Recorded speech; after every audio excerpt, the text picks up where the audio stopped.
Hey, welcome back to my channel. My name's Carter Walker, and tonight I was one of the 14 people in the world to go see Blue Beetle, at least judging off of how packed or lack of being packed my theater was tonight, which is unfortunate because I actually really enjoyed the movie overall. So as I was editing this video, I went and decided to actually look up how to pronounce Xolo Maridueña's name, and I totally mispronounced it all throughout this video, so I do apologize. Before I get into all this, have you seen Blue Beetle? If so, what did you think about it? Let me know in the comments down below. Am I talking crazy, or was this actually a very good movie? So Blue Beetle is a new DC Comics film, adapting Jaime Reyes from the comics, starring Xolo Maridueña, and it's directed by Ángel Manuel Soto. And it follows Jaime Reyes as he's trying to help out his family, and he discovers an alien scarab that attaches itself to him, and he becomes a superhero known as Blue Beetle. I'm not super familiar with Blue Beetle, so a lot of this was completely new information. And if I'm being totally honest, I really loved the movie. I thought the movie did such a great job of bringing you into this world. It's obviously the DC universe. There's references to bigger characters, but it doesn't go overboard. If you're going into this movie expecting a ton of cameos, a ton of references, I would say to not expect that because you'll just leave disappointed. This is a movie that's very, very self contained. It takes place in its own little section of the DC universe, so it's easy to see why James Gunn and Peter Safran are just saying, "Yep, we'll kind of rope it in," which I'm happy about. I can definitely see Jaime and the Blue Beetle being very influential in the new DC universe, being really fun characters, whether it's as a side. Well, I guess they're the same character. Really fun character to bring in on some missions to interact with the Justice League. Just because Jaime is such a energetic person, and he's so youthful and maybe a little naive, but just very, very fun to follow. And my biggest positive about the movie is the performance of Xolo. He absolutely kills it here. He does such a great job. He's very fun, very energetic in the role, and I've never seen him in anything before. I haven't seen Cobra Kai. Obviously, it's pretty common knowledge that this movie was made for streaming on what used to be HBO Max, and decided to release it on the big screen, and I'm glad they did. I think Xolo gives a really great performance here. There's a lot of fun factoring into it. He's having like a great time playing the character. Jaime is very energetic, very youthful, but also cares about his family, and his performance definitely gets better as the movie goes on, as someone who just wants to help, someone who doesn't really want to have the scarab, someone who spends quite a bit of runtime figuring out how to get rid of it. And I felt that that arc was very well earned in the film. And the movie is just very fun. It's very sweet, very wholesome. There's a lot of great messages here, especially about family and acceptance. I like that a lot. I thought that the family in here was great, with like maybe one exception. I thought Jaime's relationships were fleshed out very, very well, especially with his uncle Rudy, played by George Lopez, who was absolutely hilarious. He stole the show. Honestly, he's my second favorite part of the movie. He had the best jokes in the movie. Absolutely just killed it. There was a few lines where obviously I was me and two of my friends were like two of the 13 people in our theater, and me, Brecken, and Gage were like the only people laughing in the whole theater. It was weird, but the jokes were like genuinely just that funny where I was laughing out loud. Not all of them hit, but when they hit, they were very, very funny. Definitely like laugh inducing and not just like a little smile. It's not perfect when it comes to humor, but it's pretty close. I really enjoyed the humor. A lot of it feels very natural, and that comes from Jaime's family situation and the different characters that are interacting with his family, and just within his family how crazy they are. He's got the crazy uncle, of course, George Lopez, and that factors into most of the movie's comedy. Again, it flowed very naturally. I thought the fight choreography in here was spectacular, especially as the movie goes on.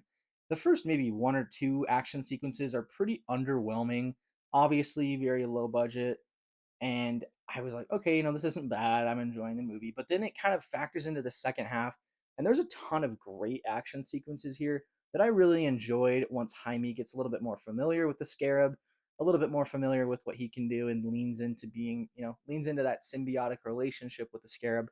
I thought played very well, and it made for a ton of great and fun action sequences, again with fantastic choreography that I really didn't expect. I was very much appreciative. Probably the best choreography we've seen since Shang-Chi in a superhero like aspect. I thought it was great. Amazing hand-to-hand combat, and you can see Zolo was very influenced by his Cobra Kai days as he's doing flips and stuff, and It was great. It was a ton of fun. The score was really great, and the composer did a great job here. Very well done.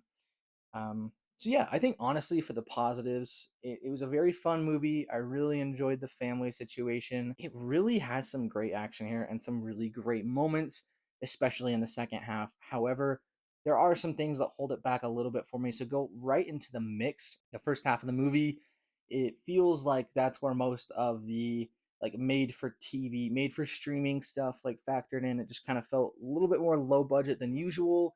The first action sequence kind of feels like you're watching an episode of the CW Flash TV show, which it used to be a compliment if it's seasons one, two, three, but for any season past that, it's not a compliment, and it kind of like it didn't take me out of the movie, but I was like, oh man.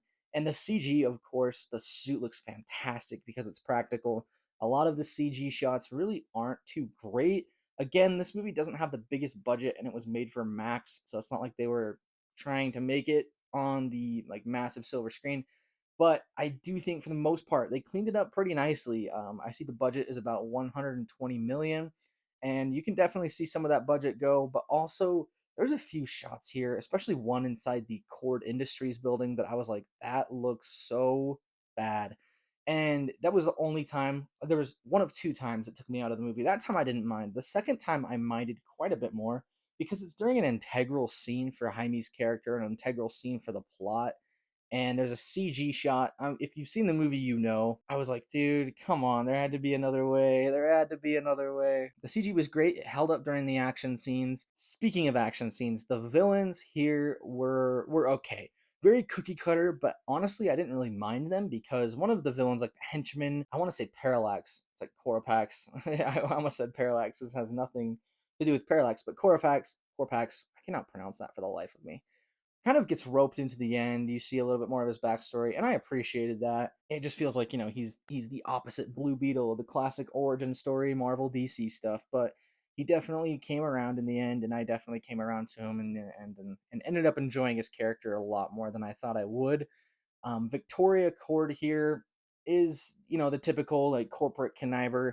And I'll talk more about that in the negatives because unfortunately there were two performances here, two characters that really didn't work for me. And heading into my negatives, Susan Sarandon, I don't know what she's doing with that. I don't know, dude. She just came off as weird. She's acting like the way she delivered her lines was just so weird. It's like menacing lines, but it's just given in such a way where Susan Sarandon just delivers it like it's like first take, and then she's like, "I'm not doing another one," and I don't want to like single her out, and I feel bad doing that, because my next complaint is also Jaime's little sister.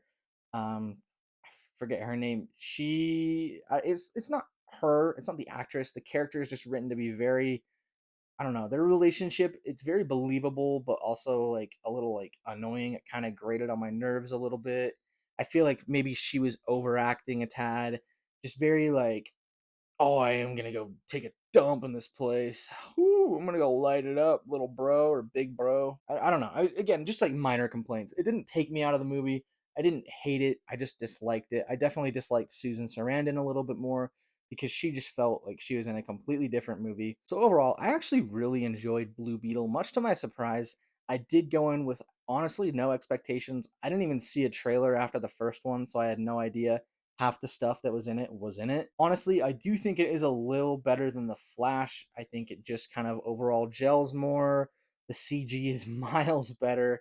And I just think that it's a little bit more well rounded as a story, if I'm being honest. So the score I'm going to give Blue Beetle as of right now is about an 8 out of 10. My score for The Flash has lowered, so I do enjoy this more than The Flash and way more than Shazam 2. That movie is probably like bottom three of the year. As always, guys, I'm Carter. If you've seen Blue Beetle, again, let me know down in the comments below. What did you think about it?